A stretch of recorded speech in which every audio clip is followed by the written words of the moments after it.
Fewer rights and fewer choices about how we live our lives. Freedom in America is shrinking. And according to one expert, the Constitution has effectively been terminated.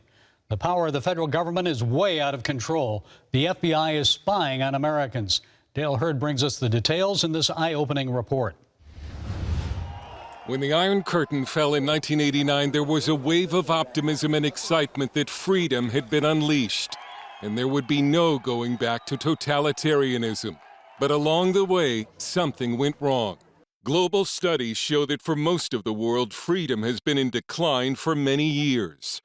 Add to that an economy consolidating under larger companies, with consumers seeing their purchasing choices restricted. Small business optimism is now at its lowest point in 10 years. Nearly 2 in 5 small businesses could not pay their rent in May. Consumers are having choices taken away from them, especially if the product they want runs on fossil fuel, mainly because of those in power supporting the belief in a man-made climate emergency.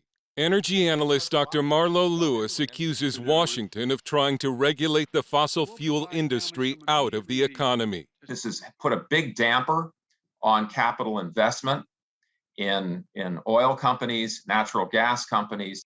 It's also made it very difficult for a coal company in particular, but even for a natural gas company, to get a substantial loan from the banks. Driving energy costs up and the reliability of the nation's power grid down. Christian civil liberties attorney John Whitehead takes the radical view that the Constitution has been effectively terminated because so much of it is now regularly ignored. He says the many heavily armed government agencies and local police forces constitute a standing army on U.S. soil, ready to raid homes in violation of the Fourth Amendment, which protects our right to be secure in our persons and property. The IRS has 4,500 guns, 5 million rounds of ammunition. The Veterans Administration has 11 million rounds of ammo. The Department of Health and Human Services, believe it or not, has 4 million rounds of ammo. The Social Security Administration has 800,000 rounds of ammo for their special agents and armors and guns. Even NASA has a SWAT team. Since 1980, SWAT raids have risen from 3,000 a year to 80,000. Why do our police have to have grenade launchers and MRAPs, which are tanks on tires, in communities of 5,000 people? The Fourth Amendment's dead. And the First Amendment, which was intended to protect speech the majority doesn't like, no longer prevents people from being censored, canceled, deplatformed, or even debanked. A Penn State poll showed most Americans believe they've lost more personal freedoms in the past 10 years than they have gained, while another survey found that 1/3 of Americans think having a strong leader who doesn't have to bother with Congress or elections would be a good system of government. One of the forces behind the fall of the Iron Curtain and a leader of the Czech Velvet Revolution, Jaroslav Flieder, told us he never expected the free world to turn out like this, and said he's especially upset that many Americans seem okay with a loss of rights when it's used against their political enemies. People whose rights are being, removed, they really do not perceive it that way. They sometimes actually think, almost see it like as a benefit, as a beneficial process, because sometimes these rights are taken from people they don't like and they applaud it. And in this situations like that, I always tell them, yeah, it might be actually pleasing now. Just wait until you are the object of this process. When your rights are violated and when it's going to be done to you, you won't find it as much, fun as, you're finding it now.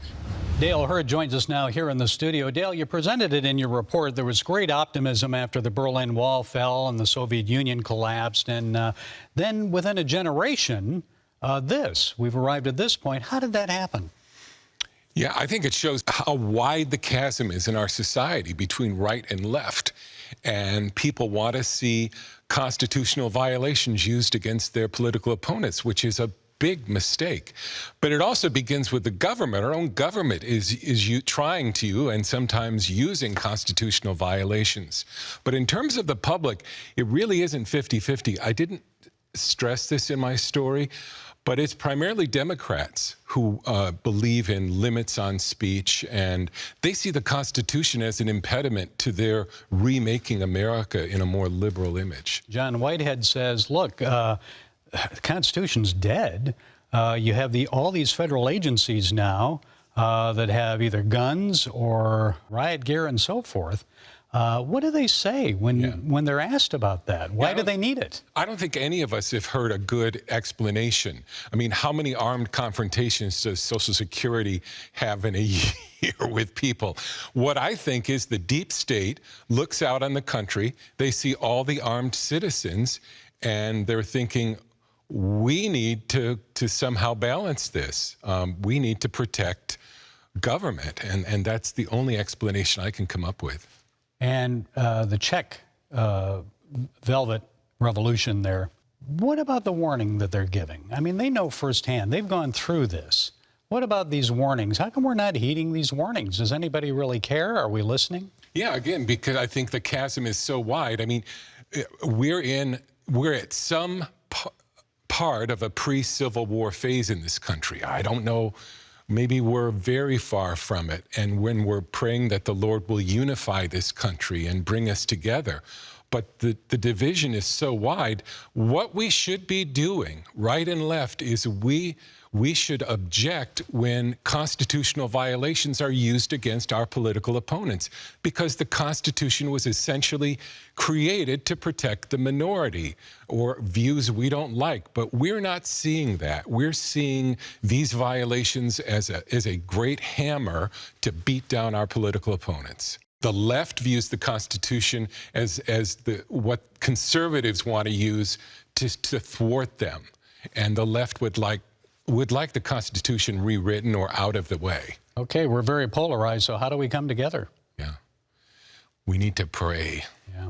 Well, Dale Hurd, that's a good note to end on. Thank you, Dale. What an excellent report. Thank you, Keep up Gary. the good work. We Thank you. appreciate it. Thanks for being with us.